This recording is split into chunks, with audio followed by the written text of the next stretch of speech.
License cock. Pushpa 2, The Rule. Pushpa Raj. താഴത്തില്ല. അല്ലു 2021 ഇറങ്ങിയിട്ടുള്ള Pushpa the റൈസിൽ പറയുന്ന ഡയലോഗാണിത്. താഴത്തില്ലടാ ദുഃഖത്തല്ലേ.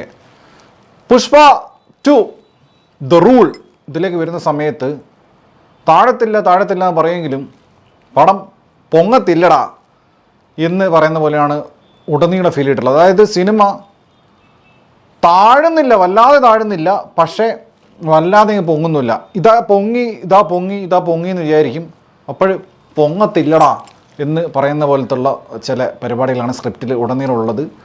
സുകുമാറിൻ്റെ ഒരുപാട് മികച്ച സിനിമകൾ ചെയ്തിട്ടുള്ള ആളാണ് സുകുമാറിൻ്റെ പുഷ്പ 2 ഞാൻ പേഴ്സണലി ട്രെയിലർ കണ്ട ശേഷം വളരെ പ്രതീക്ഷയോടെ കണ്ടുള്ള സിനിമയാണ്. പക്ഷേ എന്തുകൊണ്ടോ സിനിമ ആസ് എ ഹോൾ നോക്കുന്ന സമയത്ത് ഒരുപാട് ഡൗൺസ്, എസ്പെഷ്യലി സ്ക്രിപ്റ്റിനകത്ത്. സിനിമ ആരംഭിക്കുന്നത് നമ്മുടെ അല്ലു അർജുൻ ഈ പുഷ്പ താഴത്തില്ലടാ അദ്ദേഹം ഒരു ഡ്രീം കാണുന്നതും ചൈനയിലുള്ളൊരു ഫൈറ്റൊക്കെയാണ്. ഇൻട്രോ തന്നെ ഒരു കത്തി ഫൈറ്റാണ്. ചൈനയില്ല കേട്ടോ, ജപ്പാനിൽ അവിടെ ചൊത്തയല്ല എന്നൊക്കെ പറഞ്ഞിട്ടുള്ള പരിപാടികളാണ്. പിന്നെ പാൻ ഇന്ത്യൻ ആയതുകൊണ്ട് തന്നെ ഒരു പാൻ ഇന്ത്യൻ വൈബ് പിടിക്കാൻ വേണ്ടിയിട്ട് ഹിന്ദുസ്ഥാൻ സാരേ ജഹാം സേ അച്ഛാ എന്നൊക്കെ പറഞ്ഞിട്ടുള്ള കുറച്ച് ഗിമ്മിക്സും പരിപാടികളൊക്കെയാണ്.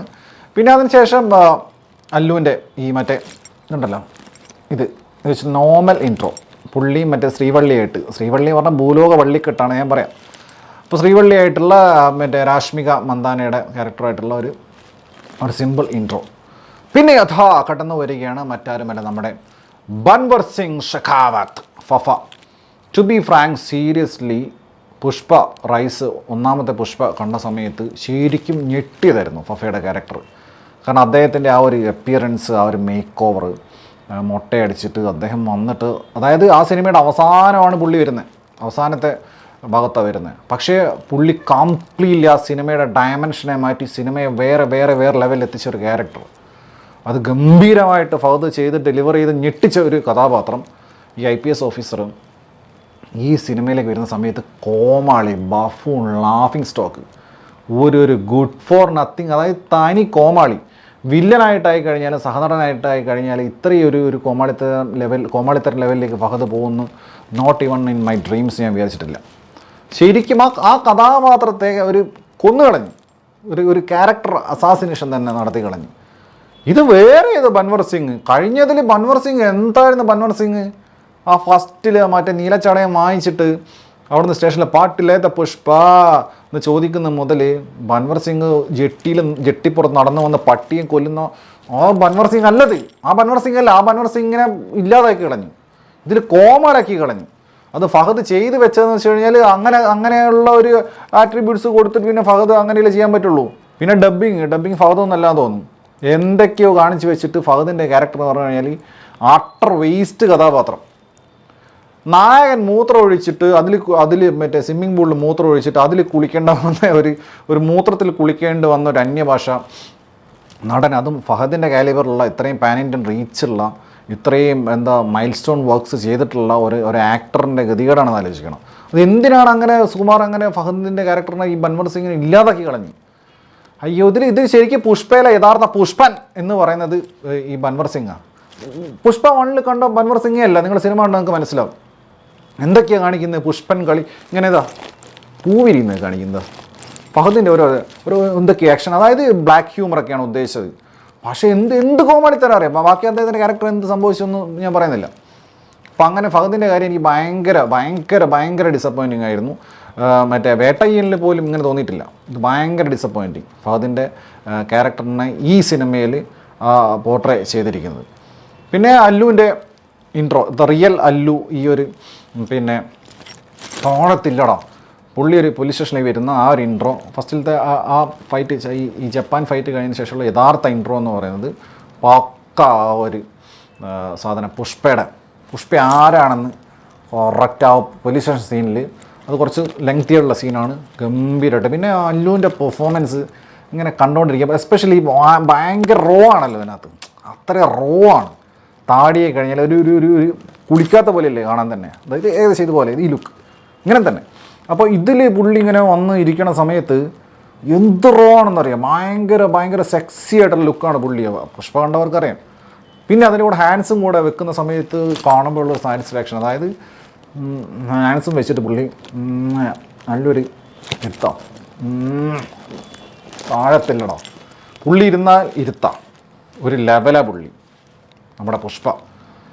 അങ്ങനെ പുഷ്പയുടെ പരിപാടികൾ. പിന്നെ പുഷ്പയുടെ ക്യാരക്ടറിൻ്റെ ഒരു പ്രത്യേകത അറിയാലോ, അപാരമായിട്ടുള്ള മെയിലീഗുകളാണ്. മെയിലുകൾ അങ്ങേ അറ്റ മറ്റേ അടിക്കണ ഓർമ്മയില്ലേ, സീല് ബ്രാൻഡ്, പുഷ്പ ബ്രാൻഡ്. അതായത് ഈ ബൻവർ സിംഗിനുള്ള അതേ മെയിലീഗു തന്നെയാണ്, രണ്ട് മെയിലീഗു തമ്മിലുള്ള ക്ലാഷാണല്ലോ. പക്ഷേ അതിൽ ബൻവർ സിംഗ് ഇതിൽ ഉച്ചാളിയായിപ്പോയി, ഒരു മൊണ്ണയായിപ്പോയി. പക്ഷേ പുഷ്പയ്ക്ക് ഒരു മാറ്റമില്ല. അങ്ങനെ ഒരു ഈഗോ ക്ലാഷിന് പുറത്ത് പുഷ്പയുടെ ഒരു തീരുമാനമാണ്, അതെന്താണ് ഞാൻ പറയുന്നില്ല. അതിനുവേണ്ടി പിന്നെ പുഷ്പ നടത്തുന്ന ഈ രക്തചന്ദന കടത്തും, ഓൾറെഡി പുള്ളിയുടെ ബിസിനസ് അതാണല്ലോ, അതുമായിട്ട് ബന്ധപ്പെട്ടിട്ട് ഫസ്റ്റ് ഹാഫ് പിന്നെ കുറേ നല്ല സീൻസ് ഉണ്ട്. ഈ പറഞ്ഞ പോലീസ് സ്റ്റേഷൻ സീന്, പിന്നെ ഈ പറഞ്ഞ ഈ പുഷ്പ അപമാനിക്കപ്പെട്ടിട്ട് മെയിലേക്ക് വന്നിട്ട് അത് ചലഞ്ച് ചെയ്യുന്ന സീന്, പിന്നെ ഹെലികോപ്റ്ററിൽ കാണാൻ പോകുന്ന സീന്, മാൽദീവ്സിലൂടെ പോണ സീന്, ഇങ്ങനെ കുറേ നല്ല സീൻസ് ഉണ്ട്. അതായത് 3 മണിക്കൂർ 20 മിനിറ്റുള്ള സിനിമയുടെ ബഹുഭൂരിഭാഗവും ഫസ്റ്റ് ഹാഫിൽ വളരെ സ്മൂത്തായിട്ട് അല്ലുവിൻ്റെ പെർഫോമൻസ് ഇങ്ങനെ കണ്ട് പിന്നെ ഈ ശ്രീവള്ളിയുടെ പിന്നെ വള്ളിപിടി പരിപാടി വെറുപ്പിക്കൽ ഫസ്റ്റ് ഹാഫിൽ കാര്യമായിട്ടില്ല. ഉണ്ട്, ഇവർ തമ്മിലുള്ള ഒരു കോമ്പിനേഷൻ സീൻസൊക്കെ ഉണ്ട് അല്ലുമായിട്ടുള്ള. പക്ഷെ അതിനപ്പുറത്തേക്ക് ഒരുപാട് സെക്കൻഡ് ഹാഫായിട്ട് കമ്പയർ ചെയ്യുമ്പോൾ ഞാൻ പറയുന്നത് അല്ലാതെ ഉണ്ടായിട്ടില്ല. പിന്നെ പാട്ടുകളെല്ലാം തന്നെ പിന്നെ കിഡുമായിട്ട് പ്ലേസ് ചെയ്തിട്ടുണ്ട്. പിന്നെ അല്ലുവിൻ്റെ ഡാൻസും പരിപാടി, എനർജറ്റിക് പെർഫോമൻസ് ഒക്കെ അറിയാലോ. അല്ലു അർജുൻ്റെ കാര്യത്തിൽ മലയാളികൾക്കുള്ള ഒരു ഭാഗ്യം എന്താണെന്ന് വെച്ച് കഴിഞ്ഞാൽ അന്തക്കാലം മുതൽ ജിസ് ജോയ് ഡബ് ചെയ്യുന്നതുകൊണ്ട് ശരിക്കും ജിസ് ജോയുടെ ശബ്ദം കേട്ട് കഴിഞ്ഞാൽ പിന്നെ അല്ലു അർജുനാണ് ഓർമ്മ വരിക. ജിസ് ജോയ് തന്നെ ഡബ് ചെയ്ത് കഴിഞ്ഞാൽ വളരെ മോശമായിരിക്കും, കാരണം അല്ലു അർജുനെ ഓർമ്മ വരും. അപ്പം അത്രയും മനസ്സിൽ പതിഞ്ഞൊരു ശബ്ദം. അതുകൊണ്ട് തന്നെ ജിസ് ജോയ്സ് സൂപ്രമസി. കാരണം ഉടനീളം ജിസ് ജോയ് ഡബ് ചെയ്തത് ഒരു അല്ലു അർജുൻ സിനിമ തെലുങ്ക് സിനിമയാണെന്ന്, ഡയലോഗിൻ്റെ മിസ്മാച്ചും പരിപാടികളൊക്കെ ലിപ്സിങ്ങും പ്രശ്നങ്ങളൊക്കെ ഉണ്ടെങ്കിൽ കൂടെ ഈ ശബ്ദം ഇങ്ങനെ കേൾക്കുന്ന സമയത്ത് കിട്ടുന്ന ആ ഒരു ഫീൽ ഉണ്ടല്ലോ, അത് ഉടനീളം ഉണ്ടായിരുന്നു. അത് നീ എനിക്കിട്ട് ഉണ്ടാക്കുന്നതല്ലേടാ എന്നൊക്കെ പറഞ്ഞിട്ട്. പിന്നെ ഇതിലെ മംഗല സീനും മറ്റേ ദാക്ഷായണി ഉണ്ടല്ലോ, ദാക്ഷായണിയുടെ കാര്യം പറഞ്ഞു കഴിഞ്ഞാൽ അനസൂയ ഭരദ്വാജ് ചെയ്ത കഥാപാത്രം. മംഗല സീനും നമ്മുടെ സുനിലും. അപ്പോൾ ഈ ദാക്ഷായണി ഫഹദിനിട്ട് ഊക്കുക എന്ന സെൻസ്, ഫഹദിനെ കളിയാക്കുക, നീ ആണാണോ ചോദിക്കുക.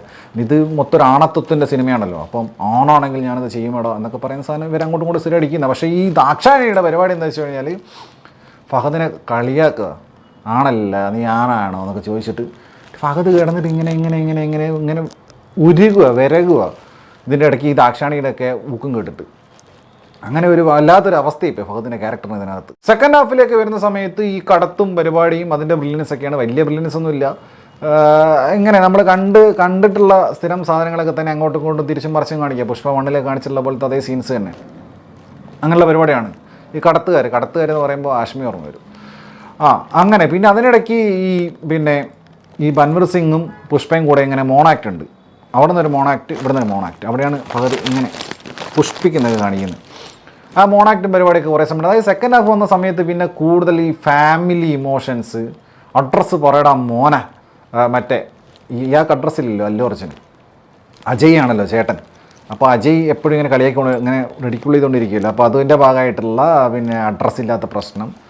പിന്നെ ഈ രാഷ്മിക മന്ദാനയുടെ മറ്റേ എന്താ ഉറുപ്പി കഥാപാത്രം, ഭൂലോക ഉറുപ്പി എന്ന് പറഞ്ഞു കഴിഞ്ഞാൽ ഒരു സീനൊക്കെ ഉണ്ട്.